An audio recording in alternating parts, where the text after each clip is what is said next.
Good day to everyone. This is our fourth video on our class on management of extension programs.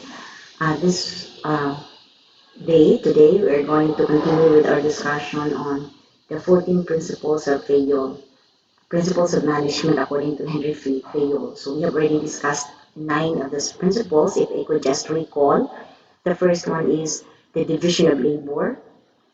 Second is the party of responsibility and accountability. The principle of one boss. So we need to have one boss only, as in the fourth is unity of direction. With that one boss, we could achieve the unity of direction, one, one direction for the whole organization. Then equity should be just, and then order of things and people in the organization, discipline, or the extent of commitment of the people in the organization. And then the next one is the initiative. The ninth one is the fair remuneration. You should be given, should be justly compensated of your work in the organization. Okay, the next one is, the tenth one is the stability of tenure. Okay, stability of tenure is employees should not be transferred frequently from one job to another, or even from one office place to another office. There should be a period of service that should be fixed before one employee or member of the organization could be transferred from one area to the other. Okay. According to Fayol, this time is required for an employee to get used to that job and to succeed, to do it well. So, and if you are removed before you'll be able to be getting well in that job, then it's not worthwhile, and it is a waste of effort and a waste of time, or even a waste of resources on the part of the organization. Take note that according to Fayol, stability of job creates team spirit, because when you are in that group for quite a long period of time, you'll be able to develop that relationship, that sense of belongingness, which could actually increase quality and quantity of the work. So it's that stability of tenure. For the government, we have the stability of tenure. Uh, there is already now the move to end the endo, because we would like our employees to think of their continuous contribution to the organization, rather than to be thinking of whether they still have a job at the end of the month, or at the end of the quarter, or at the end of the year. So stability of tenure. Then this is the 11th one, is the scalar chain. So this is actually the flow of command, or the level of command from the highest authority to the lowest, or the ultimate authority to the lowest, or the relationship, the flow of command from from the CEO, the chief executive officer, to the subordinates. So the flow of command may be in the form of orders or memoranda or instruction, messages, any, which should pass through this scalar chain. This pass through the flow of communication. So it is not recommended, according to the Fayol, that subordinate will go straight to the CEO without passing through the proper line of command. If I am a faculty member, if I have some request to be approved by the president, then I have to go through my department chair, to the dean, to the VPs, and then to the president, if there could be no other offices to pass through my communication. I should not go through straight to the chief executive officer, even if I am a friend of the chief executive officer, because it will spoil, and it will be a cause for abuse, and other personnel will do the same. So what will then be the order? There will be an order in the terms of communication in the organization. Though there is what we term as the game flag. That is, gang flag is a temporary arrangement just to facilitate quick and easy communication. There could be one or two officers which could be, what is it, sidetrack just to facilitate the communication, but it's only a temporary arrangement just to have a quick decision about of your communication, if that is that the case calls for that. Okay. The 12th, I think it's the 12th next element of organic management is, according to Fayol, That principle of management, according to Fayol, is the subordination of individual interest to general interest. What does it mean? This means that the interest of the organization is always higher and bigger than the interest of the individual members of the organization. Though if we try to go back previously in our discussion, management should be able to take care both the interest of the organization and the interest of the individuals. However, in the case of conflict, individual must sacrifice their own interest for the bigger interest of the organization. So which it is a subordinate, it is an subordination of individual interest over the organization's interests. So how to achieve this attitude of being able to accept subordination of our interests? We should be honest and sincere in our work.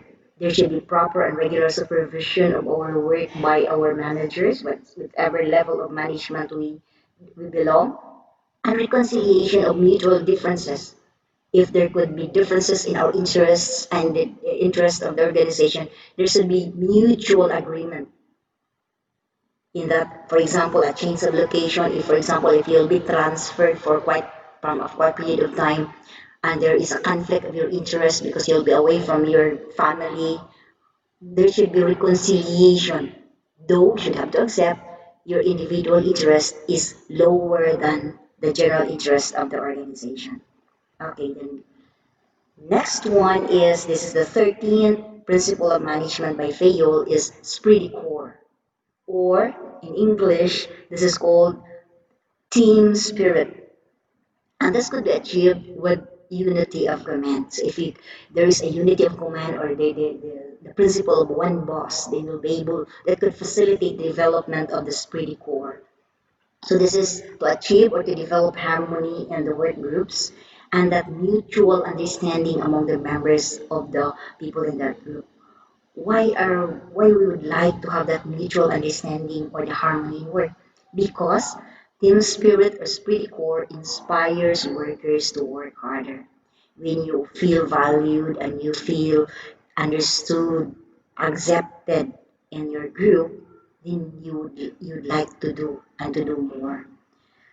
Accordingly, according to Fayol, do not divide as a manager, do not divide the employees into competing groups. Though we are going to divide our whole groups into subgroups, they should not be competing groups but cooperating groups or coordinating groups. So that, why? Not to damage the morale of the workers and the interests in the long run. Okay, to develop this pre-core, these are the steps to be undertaken. First is proper coordination of work at all levels. Coordination. Try to communicate your work with other people in the organization or even in other offices. You may be able to get support if support is needed, any assistance from them. So there should be no duplication or conflict in that work. So coordinate your work at all levels in the organization. Next is in the process of coordinating, you'll be able to develop informal relations among yourselves. So you could, because you will be interacting with other people, so there could be informal relations which would help you do your work or even the work of the people in that particular unit or group. And that as well be able to create enthusiasm, the excitement, the keenness to work and make use of your ability to the maximum. Able to show your initiatives, your creativity in your work. And to the management, the efficient employee should be rewarded. That means we valued their performance and we recognize that performance. And that could actually be a way of achieving team spirit when you feel that you are valued. And that on the part of the subordinate, be conscious that whatever you are doing, you are doing that for the organization, and your work is important to the organization. Don't feel to be to be isolated, but you should be as a member of the group, whichever lowest level of the organization. Your job is important, however small that is. For example, janitors, they say, "Oh, would you like to work in a very filthy or dirty space or office?" So janitors' work are very important to make the whole organization work better. Okay. The last and the 14th principle of management according to Fayol is centralization and decentralization of authority. This means when we say centralization, so what's the importance of the centralization and decentralization? Can we do with any just one of those, or uh, they should be both in the organization? So first is centralization. This is concentration of authority at the top level. Concentration is the focus. The only persons that will do the decision-making process, approves and disapproves, whatever accepts or or you will not accept, will be the only one that could do that is the chief executive officer. Means it's highly centralized, authoritarian. So it retains the top management retains most of the decision-making authority. On the other hand, decentralization means that decision-making authority has been disposed of or being delegated or shared with the lower levels of organization. So sharing authority downwards is decentralization. So it's not just the chief executive officer, the top level management that would approve or disapprove, but there are those persons in the organization at the lower level who could do that for the president or for the chief executive officer. That is what is decentralization. So when could we know that we need decentralization and centralization? According to Fayol, there are factors that would determine what which degree of centralization would you be very centralized or decentralized. So these are the factors. First is size of the business or size of the organization. If you have a very big organization, when you say big, it's big because there are many people in the organization. You have many employees, you have many workers in the organization. Or it could be big because it has many functions, it has many products, if it's a business organization. Or it could be the different places all throughout the Philippines or different parts of the world. So it's the size of the organization. In that case, decentralization could be very could be recommended because then there might be, if it will be left this centralized, there could be some units or some places or some works which will be left behind or will be not seen by the chief executive officer if at all he holds or she holds the authority by himself or by herself only. Another one is the experience, dependability, and ability of the subordinates or the lower level managers. If at all they are highly experienced, they could be depended upon because they are experts of their field. They have been there for quite a long time. They have the ability to do it even without the chief executive officer. Then you could, as a manager, a chief executive officer, you could do decentralization. Some of your powers could be delegated to those people. So I repeat, anything which increases the role of the subordinate, if you are giving them the power, the authority to decide, that is decentralization. And anything that decreases it, they have no power to do to approve of some of things, to make decisions in the organization, that is centralization. Okay, one more caution. Absolute centralization or decentralization is not feasible.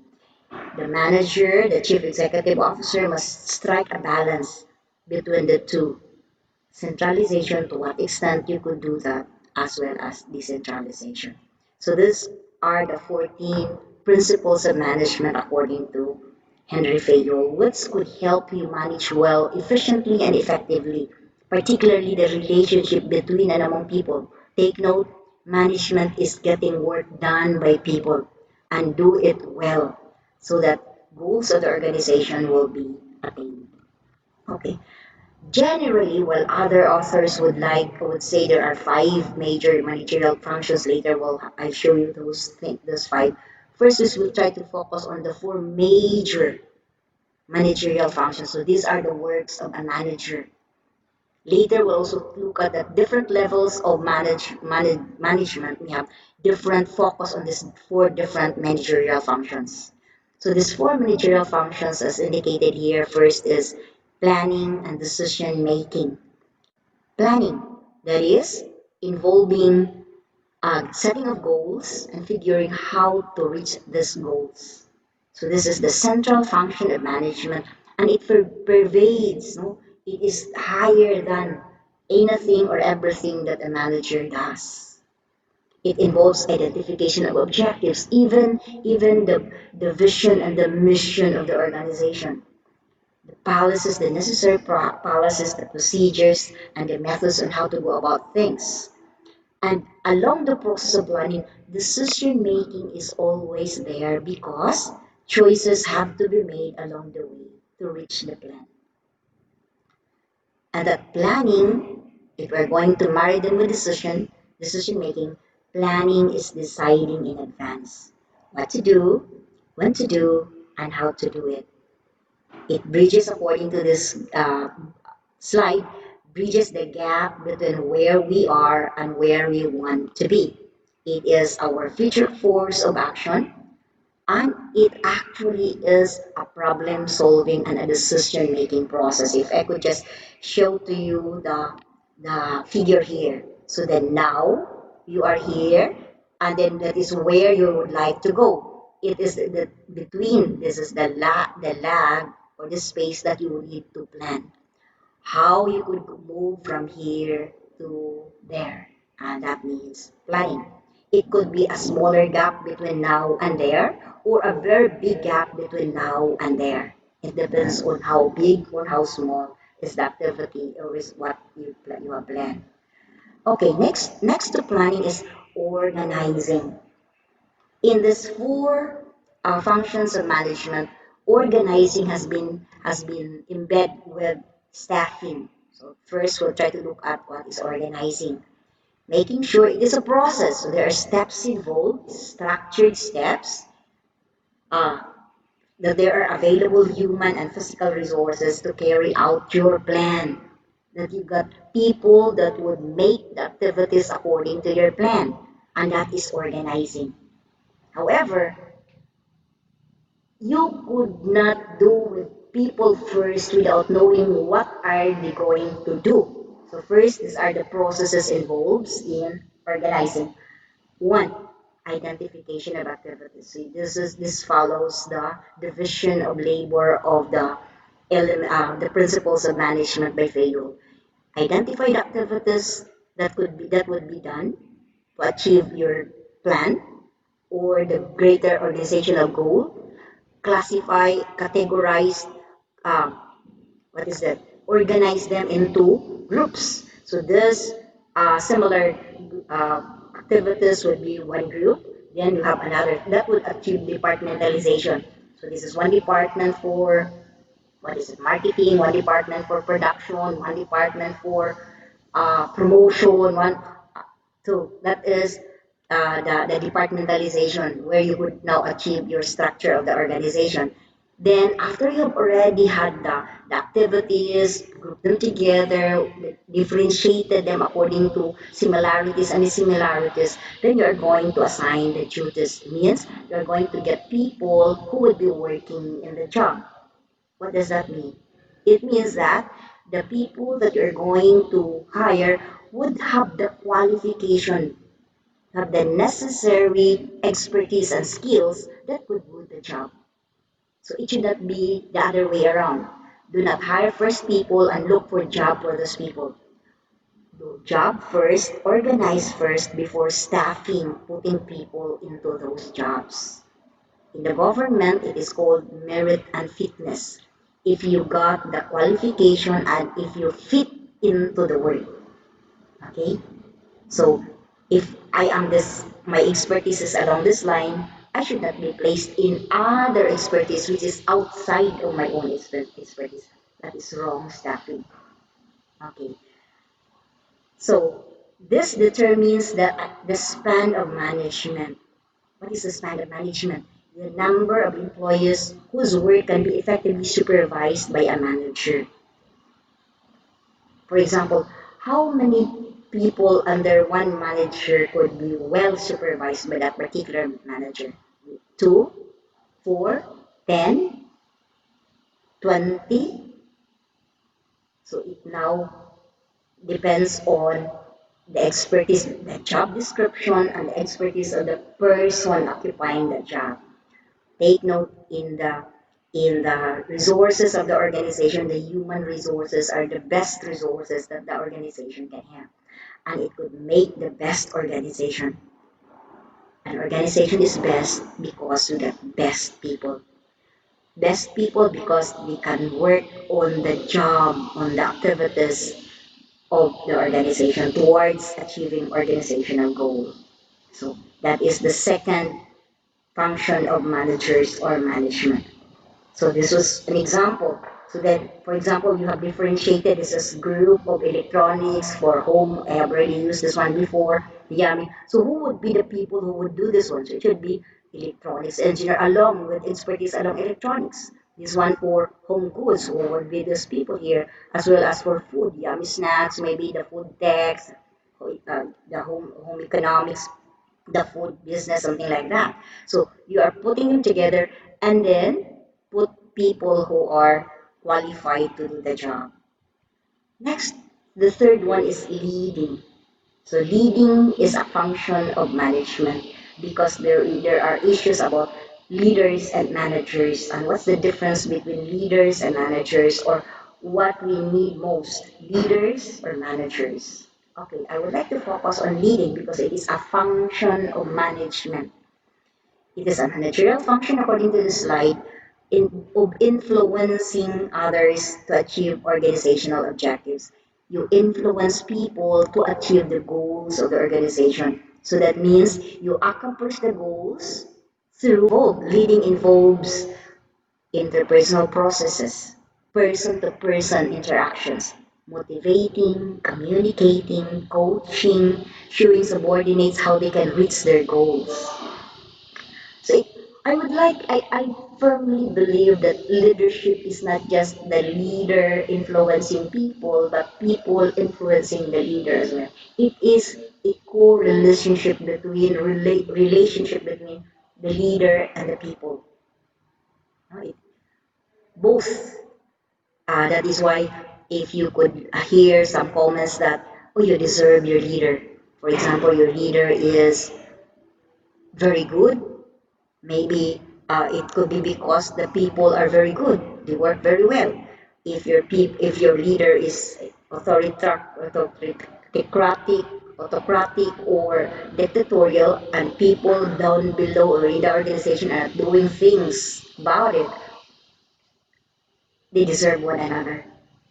So it is both influencing between the leader and the follower and the follower and the leader. Okay. Leading is directing. So a director or supervising. Other authors would like to say of supervising or a supervisor. When you say supervisor, it means overseeing, as if you are sitting on top and then you could see everybody down below. Directing, that is setting motion of the action of people with where to go, east, west, south, north, left, right, forward, backward, sideward, setting motion of the action of people. So this is an inert personal aspect of management which deals directly with influencing. So you could just direct them to go where when you have influenced them or when you can influence them. So and it needs communication skills. So this is the relation is very the manager's effectiveness in guiding people's behavior. Communication, it could be verbal and nonverbal. Because modeling, if you would like your people to be hardworking, you as a leader should be hard worker yourself. And you may not just say it that you should be hard worker, but they could see that in you because you're a hardworking individual. You're being a model, a nonverbal communication, telling them that this is what should be done. So communication skills, and that is very important in leading. There are five lessons in leading. These are not lessons on managing, but lessons on leading. First is listen more and speak less. Be a good listener and hear the thoughts and inspirations of others. There are leaders who talk more and more. This you should do this, you should do that, you should go all of these things, directions there, directions, instructions here and there. But this they listen less. Why we need to listen more? Accordingly, people feel good when they feel heard. When your ideas are heard, it's not just being listened to, but maybe being utilized, supported, or even acted upon. So we feel good when you feel heard. Another one, consensus is good, but direction and decisiveness create action. This is quite what is that? A caution of the first lesson. While we would like to listen more to people, we would like that people to participate, get consensus about a particular activity. We need leaders who could set direction and make decisions, and that would create action. Because then, if a leader would just listen to all things that would be parroted or talked about by the people, who would set the direction? So while we need consensus, we need direction and decisiveness, which would create action. So leading by consensus will rally a team around a common goal, but direction and decisiveness create action, and we must, which will be guided by consensus. Okay. Third, anybody or anyone can identify a problem. Anybody in the organization, any member, any subordinate in the organization. However, a leader is part of the solution. It doesn't mean that it's only the leader that could identify the problem, nor it's only the leader that could solve or look for a solution. However, anybody can identify the problem, and the leader should be part of the solution to the problem. Hopefully, not the problem himself or herself. So leaders do not just sit around, complain about what's wrong. Sayop manibad, di gani dapat na nagbuhat ni something like that. They figure out how to make it right. If there are already problems, they figure out this is the best way to do that. We should have to do this and do that. Or, yeah, figuring out how to fight or how to make the problem right. Okay, fourth lesson for leading is apologize publicly. Say sorry publicly. However, glow privately. So you could praise people publicly, but criticize them privately. Na? So this is very good, but kung nangasaba na po ka dito sa tubangan sa publiko, that is not good. True leaders do not just praise publicly and criticize privately. They are also humble enough to apologize publicly and even gloat privately. What is gloating? Boasting. Other people have to boast in public that they have done this and done that. Huh? But when they have some wrong things, they could not even say it publicly. So humble enough to apologize publicly and boast privately. So talk in organization and in groups, we more talk about we, us, not I, me, and myself. Last one, lesson for leading is give the hard message. While it is very easy to praise somebody, it would be harder to give them tough conversation. It's harder when you have to teach a lesson to a person when there's something wrong done. Huh? So give hard message. While it is hard, it is necessary that we'll be able to give the hard message. And it's really harder if the friends, the people that you would like to give the message to are your friends, are your next on line of the organization. But in leading, you have to give hard message. Okay? So hopefully you will be able to get lessons from these 5 lessons of leadership. Okay. The fourth function of management is controlling. So this is ensuring that performance conforms to plans. Controlling is comparing the actual performance to a standard. For example, the standard is 10 boxes of what? Tomatoes every 1 hour, for example. Then you are going to let the people do it. And then how many have they bought a pack within 1 hour? So compare their actual performance to that standard. If at all it is more than what is standard, you should be able to give them the necessary reward, whatever is set as an incentive, additional points for promotion. But if it is below the standard, it necessitates corrective action from the manager. Why? Because if it will be done for a long period of time over and over again, what will happen to the organization? What will happen to the organizational goals? To the standards of the school, for example. If there are faculty members or any employee who will be doing against the goal or the vision and the mission of the school, and they will be left uncorrected, what will happen to the school? So these are the following steps in doing controlling. First is establish the standard.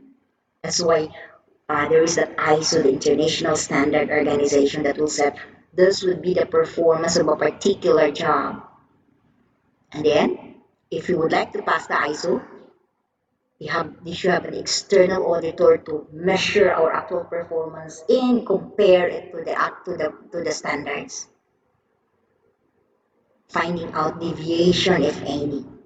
Are we over the standard or below the standard?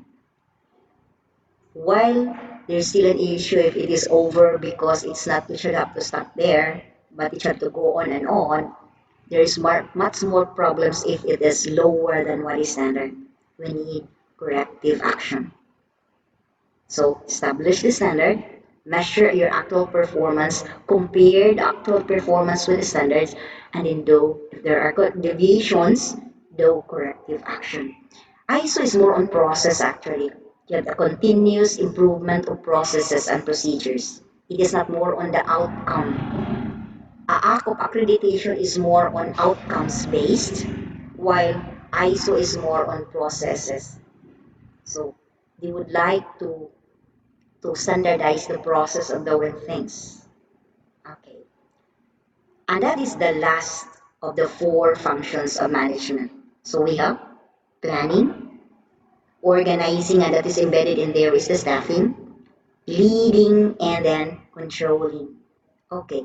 Other authors, as I've mentioned previously, there are five, and they have actually this is five. There are five because they have separated organizing and staffing, if you could see here. So planning, organizing, leading, staffing, and controlling. If I could just emphasize organizing and staffing in here, organizing is putting uh, jobs, activities together, departmentalizing it, and in putting people, recruiting and putting people into those jobs is staffing. Okay, others, here got the five functions. What I would like to emphasize in this figure is the interconnectedness and the relationship between and among the functions of management. One function is not independent of the other. Means planning is dependent on organizing, staffing, directing, and controlling. They are all interdependent, not independent of. Okay. Similarly to this four function, they'll have the organizing, planning. Also, we start with planning, leading, controlling, organizing.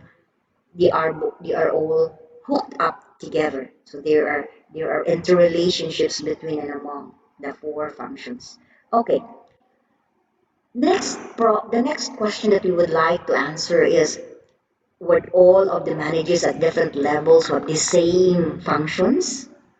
There, of course, however, the extent of these functions vary. What is the extent? More time that would be spent by that particular level of management on this different managerial functions. For example, in this figure here, top level is basically and more time spent on planning. Take note that top management will be the one to look at the direction of the organization, even the vision. What would be the organization in the future? How would it look like? What would it become? So it takes more time, it uses more time for in planning top level management, that chief executive officer. The middle level management is more on controlling and organizing. So they are the ones to look at the standard, make the standards, uh, measure the standards, and look at the difference if there are deviations between the standards and performance. Organizing the activities in the organization. The first level, this is the first frontier with the subordinates, the first people that would interact with the subordinates, the lowest level of the organization, the people who would be working towards the activities, no? Sila talaga the workforce, we call them, is more on leading.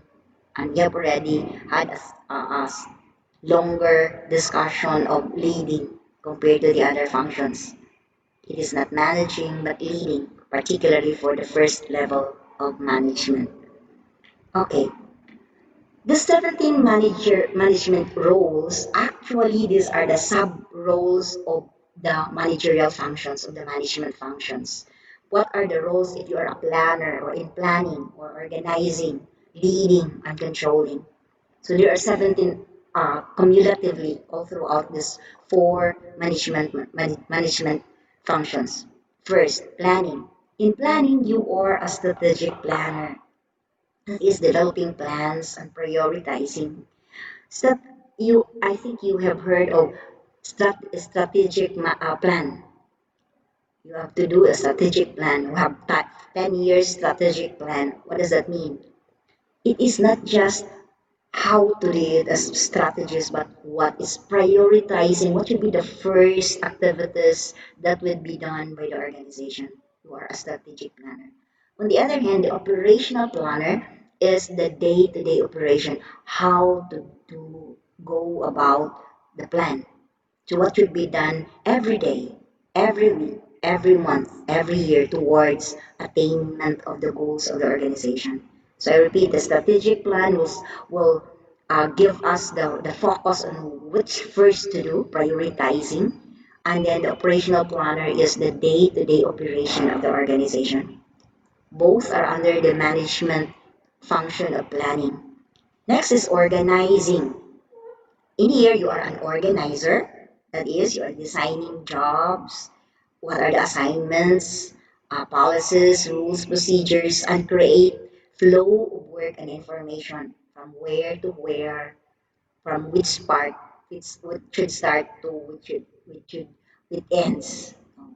Okay, liaison. So you are this is a connection between people. That is the network. You are developing a network of work related contacts with people. You are a liaison officer. You are the ones promoting relationship or developing relationship between this person to other person, this office or organization with another office or organization. That is part of organizing. Staffing. So this is embedded in organizing the staffing is make sure that positions are filled up with competent, with qualified people. So role, management role in organizing. Resource allocator. The resources should be divided and utilized in a manner that best helps the organization.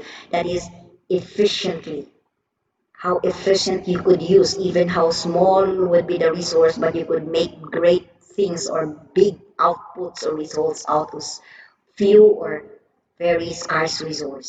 So you are a resource allocator as well as task delegator.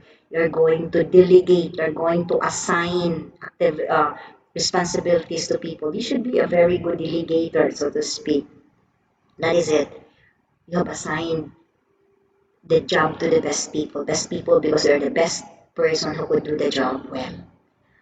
And then in the third managerial function of leading, these are the roles. Figurehead. It is a ceremonial function of the chief executive officer, and much time has been spent on this one. attending ceremonial activities. You may not just be doing anything in there, but your presence is a representative of the organization and your presence is needed. Diba? Yung parang may program, Independence Day, wala ka namang gagawin doon, but dapat you should be there because you represent your organization in the observance of that particular holiday. It speaks a lot about the organization because of the figurehead. Diba? Who should be the face of the organization? It is the chief executive officer. So it is part of your leading function, being a figurehead. Next is a spokesperson. So you are a spokesperson that you're, that's why you should be very, very careful of what you are talking about because you speak in behalf of the organization. And as if people would be thinking that that's the thought of the organization because that is what the chief executive officer as the spokesperson of the organization has talked about. Huh? It will say something about your organization. So the manager answers letter, inquiries, and gives formal reports. Diba? The president of the country would have the SONA, the, the State of the Nation address, the formal report. He is the face of the Philippines, and his words uh, indicate or what is it, reflect of the Philippines and the Filipinos. Next one is the negotiator. Deals with other particularly for needing resources or even in cases of conflict. You should be a negotiator. That is part of your function as a leader, no leading. And a coach, teaching, mentoring, coaching subordinates to improve their performance. You are a coach. And then team builder. Part of the leading is a team builder. So we have already discussed about Spree Core. No? This is to encourage subordinates to talk about their accomplishments, even their problems and concerns, group them together, unite them together. While you are a team builder, you build a team, you are also a team player. You are a member of the team. You are not just developing a team, but you are also a member of that team. So you have to display appropriate personal conduct, cooperate with others. A good leader is a good follower. Isa that, magsulod-sulod man ko, nga leader man ko. Ma? If you could make instructions, you should be able to follow instructions as well. Cooperate with other units and display loyalty to your superior. And then the next one is you are a technical, as a leader, you are a technical problem solver. Important to first and middle level managers is to help subordinates solve technical problems associated with the job. For example, problems on the machineries, how to operate the machineries, how to do this, how to sew, for example, in kanong manahiay, something like that. So technical problems. Okay, and the last one for the leading is an entrepreneur. So we know that this is more on the business organization. So you have responsibility for suggesting innovative ideas or furthering the business aspects of the firm. So try to look for new ideas, creative ways of doing things better and for a higher quality. You're an entrepreneur. There should be always new ideas. Okay, the last function is controlling, and these are the roles, managerial roles of this management function controlling, monitor. So you have already the standard, develop system that measure overall performance, then you are going to monitor. You could talk with subordinates about their progress, use of equipment, baka kulang yung equipment, sira yung equipment, wala yung equipment, how could they make their performance, their work well, how could they perform better. So that's part of monitoring. Disturbance handler. So this is more on similarly to resolving conflicts, no? Resolving grievances, complaints from customers, other units, and resolve conflicts among subordinates. That is controlling. If there are two or more subordinates who are fighting, I don't know, about personal maybe or job related, you are a disturbance handler. Should be able to resolve or settle this conflict, help settle part of the solution rather than part of the problem. Okay, so those are managerial roles attached to the management functions. Okay. Another thing required of a management manager is you should have skills. We call this management skills. And there are four management skills. Okay, five I mean. First is the technical skill, understanding and proficiency in specific activity, which involves the methods, processes, procedures, or techniques. Take note, technical skills deal with things. If you are in a food factory, the management should have technical skills on food processing, in cooking, in making use of the equipment, in the ingredients, in the mixing or whatever, how to process, how to mix the what's the taste and all of those things. Technical things, technical skill dealing with things. Okay. Next is the human skill, and this deals with people. You should have the ability to work effectively as a team member and build cooperative effort. You are a team builder and a team member. So you could develop the team and you work as a team member. Human skill. There are people who are very good in human skill, relating with other people. They got a lot of friends or they could associate well and easy with people. Human skill that is needed by a manager. Next is the conceptual skill. It relates to your mind, mental, the ability to see the organization as a total entity, particularly needed for top level management. Concept. There are those people who could see, they could forecast or could see very clearly where the organization is going. What would the organization be look like, will look like in the future? And you could see all the operations of the organization as one total entity, even if there are many and different parts of the organization. About conceptualizing, you have concepts. You could integrate and you could understand it as one. So as a total entity, and it is very good for top level management, for the visioning, for the mission, for making up the objectives of the organization, directing the organization. Okay, the next two skills are diagnostic skills and then the political skills. Diagnostic is problem related. You know how to investigate the problem, decide, and implement a remedial course of action. Talking with people, if there is conflict between yourself as one individual, how much more in organization will be dealing with two and many people. So there could really be problems, not just problems with people, but with machines, with equipment, with rules, with instructions, with goals, many. So we need uh, it, as a manager should have the skill on diagnosing these problems, and it's not just diagnosing the problem, but implementing a remedial course of action, looking at the solution of the problem. The last one is political skill.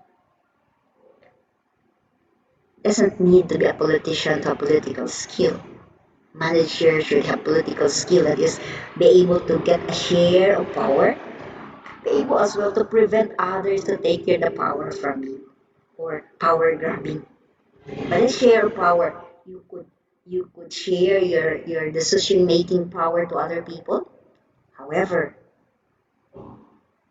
prevent that others will take power from you. There are those people in the organizations who would like to act as chief executive officer, act like that, the chief executive officer, even if they are not.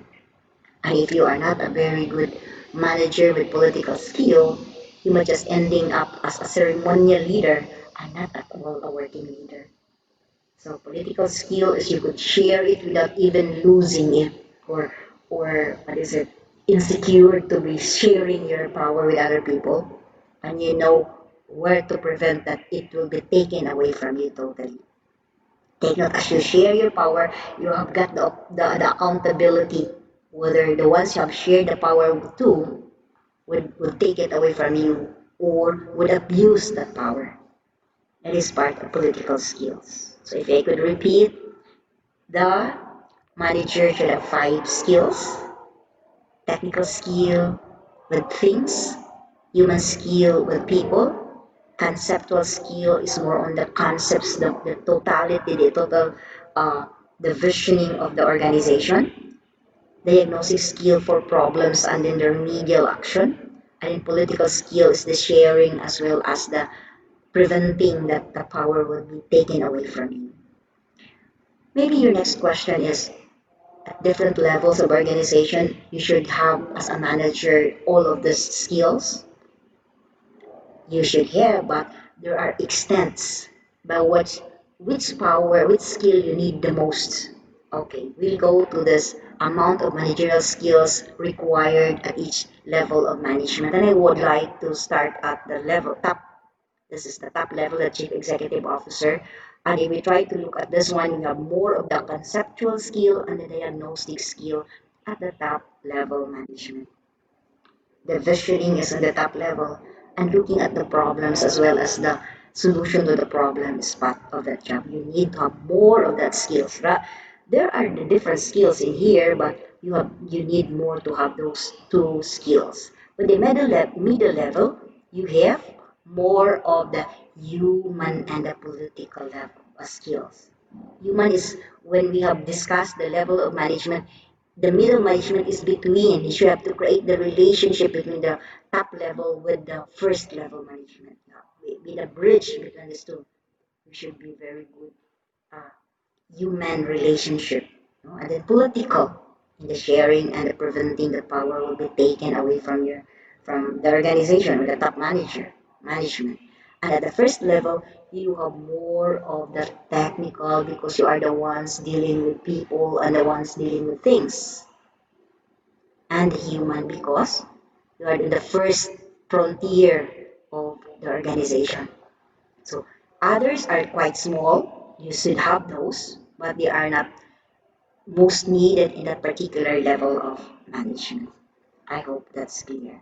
Okay, I think we have already discussed all of the types, the levels, the functions, the roles, the skills, the resources of management. Now let's go to the more theoretical aspects of management. That is the management theories.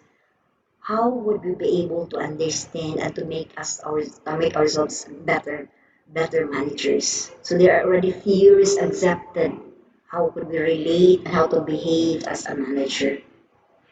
So first is we have the classical management theory, and this is centers around execution and the maximizing of production. We have the behavioral management theory, more on the human elements, and then people viewing workplace as a social environment, where people could work together. That's why it's under behavioral management theory.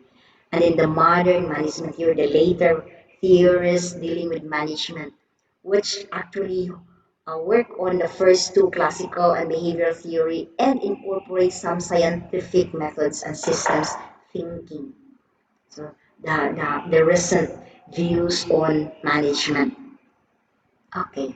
First is the classical management theory, and this is where Frederick White Taylor has been uh, is working. So it's scientific management theory. So we have here the picture of F.W. Taylor in between 1890 to 1940. This is the careful specification and measurement of all organizational tasks. See, so it's more on the division of labor. Careful, specific.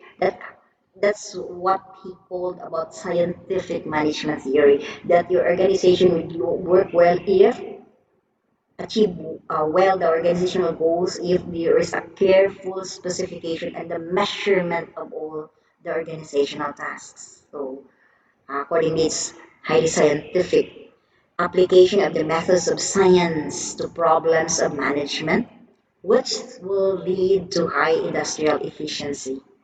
So, Management should be scientific. So similarly, as we could relate to the pandemic now, we should have to look this one based on science, not based on politics, who like it, who do not like it, but what science tells us, what the doctors, the medical doctors tell us about what is COVID-19. Huh? And that, according to this, go back to the scientific theory, management theory, workers should be rewarded as well as punished. So based on your job, performance on your job, if it will be compared, and then they will have work better, then you could be rewarded. But if there is deviation, you should be punished. Okay. Under the classical management theory, we have Max Beaver, okay, 1930 to 1950, drawing during the Second World War. Max Beaver is the embellished scientific theory with the bureaucratic theory. So, embed niya, pinag-integrate yung scientific management theory of Taylor with the bureaucratic theory. So, bakit bureaucratic? Diba sinabi natin, the government is a bureaucracy. Ano yun? So, divides the organization into hierarchies. So, level, first level, second hierarchy yan. Strong lines of authority and control, and then develop detailed standard SOPs, standard operating procedures for all the routinized tasks. You'll become a very uh, bureaucratic if you have a very long, long span of management. Yung bang maraming level of management. Kaya bureaucratic yung government. Try to look at, kung ikaw mere laborer or ako mere faculty, dapat pupunta ka pa doon, saan pa pupunta. Pero di ba, kaya sinabi nila mayroong red tape. Actually, red tape is more of a gang lang, parang ganun. Yung bang parang mas maisip, maglagay ka ng ganyan, magbigay ka ng ganyan, parang hindi na niya i-scrutinize yung ano mo. Dahil sa dami-dami mo pinaglulusutan mo ng ano mo, ang tagal-tagal, the tendency is to bait, para bang ano na lang yung tao mabayaran para mas madaliin. That I'm not talking about all of the negative aspects of bureaucracy, but that could be a negative aspect. What is positive in bureaucracy is there are specific offices handling specific function. So very specific, very detailed. Ba? Parang talagang, kaya detailed standard operating procedures, routinized na, na ano siya ba, parang dapat kung ano ka, kung yung very small, small job, isang opisina yun, another small job, that very detalye, kaya ang dami-dami mong pupuntahan. Hopefully, according to this theory, it makes the work better, faster, because it very specialized yung work towards attaining the goal. So that's according to Max Beaver, bureaucratic management theory. It should be based on the integration of management, scientific management, with the science behind, and then the bureaucratic theory. Okay. Another one under this is where Fayol, we have already discussed the 14 principles of Henry Fayol. He advocated the administrative theory under the classical management theory. So Fayol focused on the personal duties of management. That's why we have all those 14 principles at a more granular level, at a very lower level, at a small level. Fayol believed, and this is Mr. Henry Fayol in there, that management had five principal roles: plan, to decide, to organize, to coordinate, and to control. So we have already discussed much about Henry Fayol, and he has contributed a lot. And even as of the present, his management theories have been utilized by managers of different industries. Okay, then let's go to the behavioral, and it is more on people, relationship. And Elton Mayo is one of the precursors or proponents of this management theory, behavioral management theory. He called it behavioral science theory. So focus on the human element in organization, emphasis on improving management through understanding the psychological makeup of people. We have already gone through our psychology in the College of Arts and Sciences. Human relations is a broad new area of study, and in order to improve morale and productivity. So it's not just simply as a problem. Would we always credit human relation as a problem? It could improve productivity. But if we have a very good relationship with people, motivate people highly motivated, there is that what is that? The relationship is very open. Ah, diba? Maganda yung atmosphere in the organization. So yun yung sabi ni Mayo, mas maganda yung madali mag-manage, madali yung get the objectives or the goals of the organization if the human relation is very good and very positive to improve morale and productivity through human relations rather than looking at it as a problem. People are really in conflict with one another, with anybody and anything. Okay. With this behavioral theory on behavioral science theory, it's connected to the theory X and the theory Y, first explained by MacGregor. So we have here Douglas MacGregor in his book. So doon pinalabas niya dahil it's more on human relations, di ba? The human side of enterprise. Was refer niya na there are two styles of management. The theory X, which is the authoritarian, and the theory Y in as participative. So yung style mo management, if you are an authoritarian management manager, so you are actually following the theory X. If you are a participative manager, you are on theory Y. So that if team members dislike their work and have little motivation, then you likely use an authoritarian style of management. Hands-on involves micromanaging. At yung sabi, yung ano natin, micromanage. Yun bang, yeah, I have my chance of being an administrator. I really tried not to do micromanage. If there are faculty members, they had a problem in their department, I would really call the dean and the dean have to call their department chair rather than me calling the faculty. That is micromanaging. It means I am not putting what is that, or giving authority nor even respecting the responsibility of the dean and the department chair. You put people in there to manage their own units, but you should have to respect them and give them the chance to do management as well. Later, if at all hindi na talaga kaya, siguro you could already interfere, but at the first hand, no? So, in the theory X, you are hands-on and you are doing micromanaging. That is the authoritarian manager. On the other hand, if you believe that your people take pride in their work and they play it as a challenge and they're more likely to adopt a participative management style, so you could trust your people to take ownership of their job and they could do it effectively. That is theory Y. Okay. This is the difference, or these are the differences between theory X and theory Y. First is theory X. The typical person dislikes work and will avoid if possible. Yun ba talaga as typical person? So yun yung mentality of the managers having theory X or following theory X, the authoritative managers. They have seen people as generally daw hindi gustong magtrabaho and they will avoid if possible. Pwedeng makalusot, hindi talaga lulusot. On the other hand, the theory why the participative management or manager is work is as natural as play or rest. This is the uh, vision or the position of theory Y managers. Work is just as natural as play or rest. If you need rest, if you need to play, you need to work.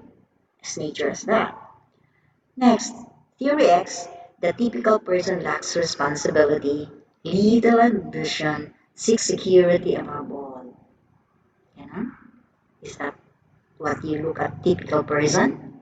Hindi sila gusto talaga magtrabaho, little ambition to improve themselves, and would like to be secure above all.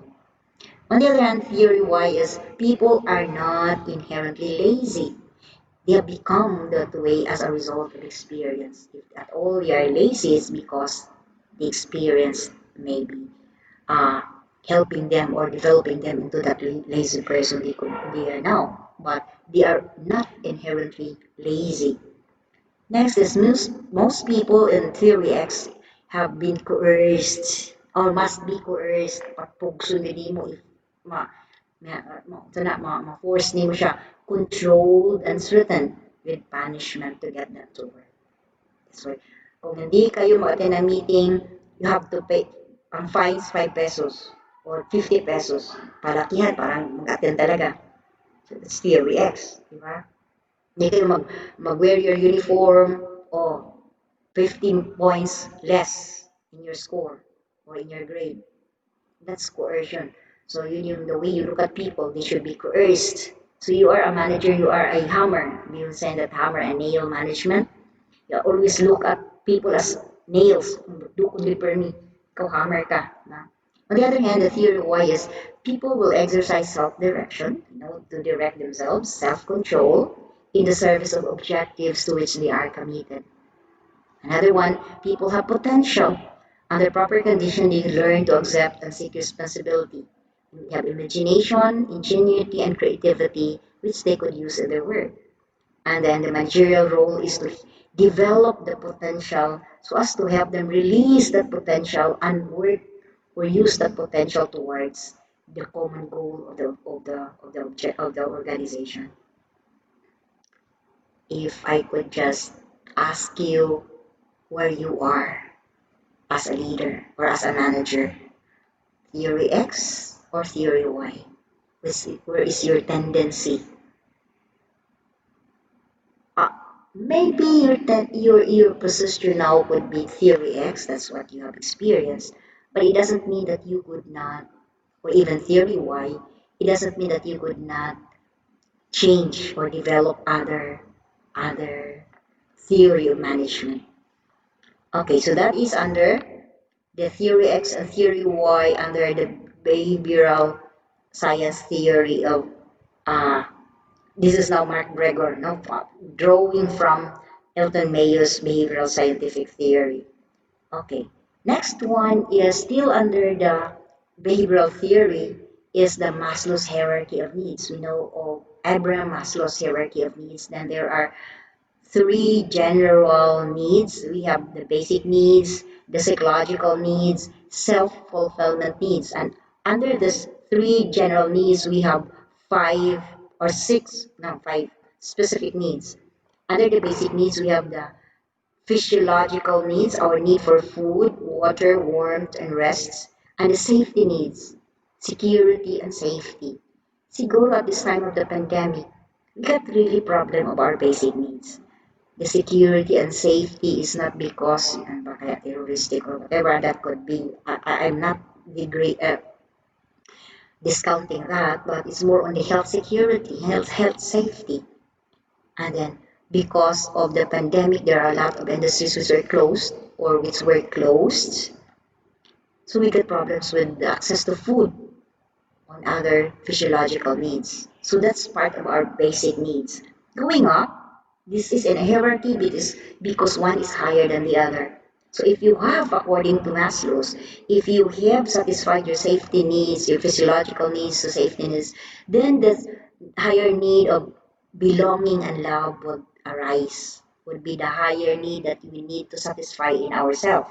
That is, we need to have intimate relationship, we need friends. Kaya nga nahirapan tayo sa social distancing. Diba? Because mayroong beso-beso pa tayo, di ba? We would like to feel that we are still being loved or cared by individuals. That's why gusto nating maging membro ng ibang organization, isang organization, another organization, other organizations, because we need to belong. Next to that, higher than that is the esteem needs, the prestige. You would like to be recognized, awards there and awards here, feeling of accomplishment. You're the best outstanding leader, the best or the extension worker, the best farmer, the most progressive farmer. We would like to be recognized. We like the prestige, diba? The boasting, it will give you the boasting points or bragging points, they call. And then the highest, according to, Maslow, is the self-actualization, where you have achieved your full potential, including your creative activities.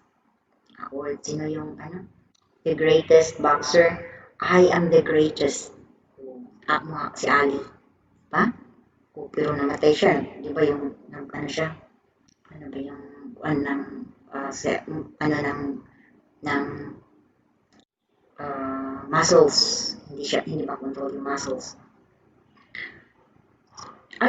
According to this Maslow's hierarchy of needs, few people have actually reached self-actualization, that they could save full and safely, that they have achieved their full potential, including their creative activities. Okay. The question of this hierarchy is, do really needs go in hierarchy? Or does that mean that when you food, water, all these physiological needs, and you are already in the STEAM needs, you don't anymore need food? Hindi ka na pagugutumin. Dahil yung need mo ngayon ay prestige. Nandun ka na sa taas-taas. Kaya, relationship, would like to be a member of the Rotary Club, or ano pa ba yung ibang mga organization, social, civic, political, religious, like that, diba? Academic professionals. Ang sabi ni Maslow, lahat of these five needs are nandun sa atin, but at a certain point in our life, yung meron siyang lalabas na pinakamataas. Yung threshold level natin for that particular need has not been filled up yet. What do I mean? I mean is, for example, kung meron kang trabaho na, hindi sabihin hindi ka nangangailangan ng food.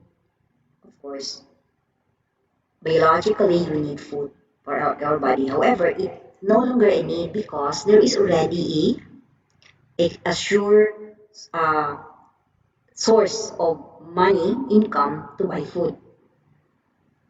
So, siguro yung kailangan mo ngayon because you are well into your profession, you have a very top level of management, so more of the prestige, you would like to be recognized, something like that. Similar, I would repeat, hindi sinabing hindi ka na nangailangan ng food, but food is no longer a felt need because there is already a security that you could supply your own food. You could have the source of money to buy your food. However, for example, tapos ano ka, maganda yung buhay, inabangkaruta ka na ano yung business mo.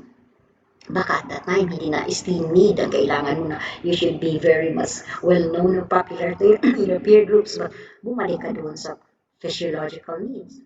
Wala na yung source of food mo. Diba? So at any given period of your lifetime, mag-resurface ang need mo. It depends on what is, ano yung demand for that particular time. However, I've read other authors, sabi nila, the highest need is not just self-actualization need, but spiritual need. Ngayon, merong mga tao na maski wala silang food to eat, they do not belong to a group, they do not have the prestige nor actualize their potentials, but they work for the service of other people, neglecting their own selves. Diba yung mga missionaries? They've been very rich in their own countries, in their own homes. And yet when they go to war-laden na mga places, disease-stricken places, asan sila matulog doon? Diba? Wala silang pagkain. But they work in the service of other people. According to Bill, that's the Brill, according that author, spiritual need is the highest need hierarchy of needs. But as I have illustrated to you, the Maslow's hierarchy of needs is having this physiological safety, belongingness, esteem, and self-actualization. So having having fulfilled or satisfied the first basic needs, then there goes the psychological needs. So these are the higher order needs, the self-fulfillment needs. So dapat ma-satisfy yung lower order needs before you could go to higher order needs. Okay? That's the generic. So what is its implication to management? Managers should look at people having these needs. That we need to understand that our employees, our subordinates have physiological needs, belonging and self-love needs, esteem needs, and self-actualization. Dapat we have to integrate that in our activities in the organization. Take note, previously, we need also to deal with individual needs as well as organization needs. Though they have also the theory of the principle of non-subordination, insubordination, or subordination of individual needs with organization needs. Okay, then we have the human relations theory. This considers the organization as a social entity. This recognizes that money alone is not enough to satisfy employees. There are employees which could not be motivated because of money, na merong incentives, merong increase in salaries, but they are more into the morale. They are more into the recognition, di ba? The honor rather than the money. So human relations theory. Accordingly, morale is considered to be integral to employee performance. No? So, yun yung, kaya yung more on human relations, the more on the quality rather than on the quantity, rather than on the numerical component of management. It's more on the human side of management. No? Hindi lang ang lahat ay pwedeng mamotivated, mapapa-work because of money. Okay. Next is the team building theory, still under the behavioral scientific theory. Quality circles, best practices, and continuous improvement to create a team, no, to build a team. So it's on reliance on teamwork, emphasizing the flattening of management pyramid. Flattening, that parang equal lahat. They belong to the same level now. If you are, even if they belong to different levels, but people are working as a team. So para siyang naging the same level. So it reduced the hierarchy of the levels of hierarchy, and it organization works well. So this is according to the team building theory. Okay, next to the classical, to the human, to the behavioral, we have the modern management theory. Modern, the later, while it has actually integrated the classical and the behavioral, it has also embedded or added into that the new, the recent theories. So we have quantitative theory.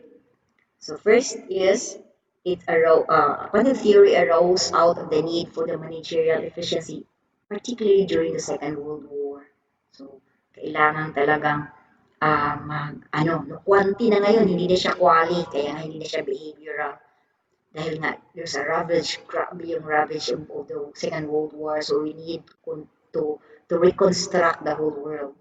So it was developed using experts from multiple scientific disciplines, so interdisciplinary and multidisciplinary, to solve the issues around by integrating people, materials, and system. So primarily to enhance and support military decision making. Quantitative theory. So it's more on people, materials, more on the number of people, more on materials rather than more on the relationship. Okay, quantitative theory. Systems theory. Make decision when managers make decision, you have to take into account all aspects of the current situation, and this is the key to the situation at hand. So you are not just going to differentiate the units in the organization, but to take it as one whole system, one whole unit. So the primary interest is to study the whole situation and relationship rather than segments. I have already discussed about different units. Take them as a whole systems approach. Kaya nga sinabi na, yung problem is systemic. So lahat ng units have been affected. So then you could have to look at it as a system as well. Okay. Chaos theory. Tom Peters espoused the systems naturally go to more complexity. Pero sabi niya, natural talaga yung may chaos, may conflict, may problem. Because systems naturally go to more complexity, and then as they go so, become more volatile and therefore expend more energy to maintain that complexity. Generally, yung organizations now are getting bigger and complex. Diba? Parang wala namang sabing I'm getting more simple now. Parang getting more complicated. And accordingly, we have to need more energy to maintain that complexity. Siyempre, kung ang dami mo nga na ngayong members of the organization, complicated na yung produkto mo, you need more energy, more people to do that, more resources to maintain that complexity. And as they expend more energy, they need more structure to maintain stability. And according to chaos theory, this is but natural. Huh? As you go bigger ang organization mo, ibang countries ka na ngayon, ibang produkto, klase-klaseng produkto, will need more structure. At meron ka ng iba-ibang hierarchy, levels of management to maintain stability of that big organization. That's chaos theory. Okay. Contingency theory is no one best way to manage people or work. Because, contingency, the best managerial theory or managerial style is contingent to, consistent with the situation, what the situation calls for.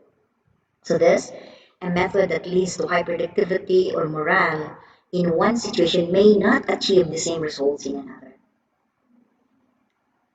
For example, we could not say that autocratic leadership is always negative. There are situations which autocratic leader could be very effective. In time of war, in time of emergency, you could not seek people and participation of people.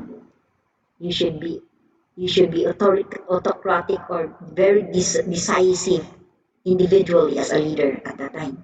But if that all, even in time of peace, when you could call people, get their consensus, and you are not doing it, you're still autocratic, that is where it is negative. So it depends on the situation. It is contingent on the decision. So it derives from the leadership aspects of the behavioral school and from common sense.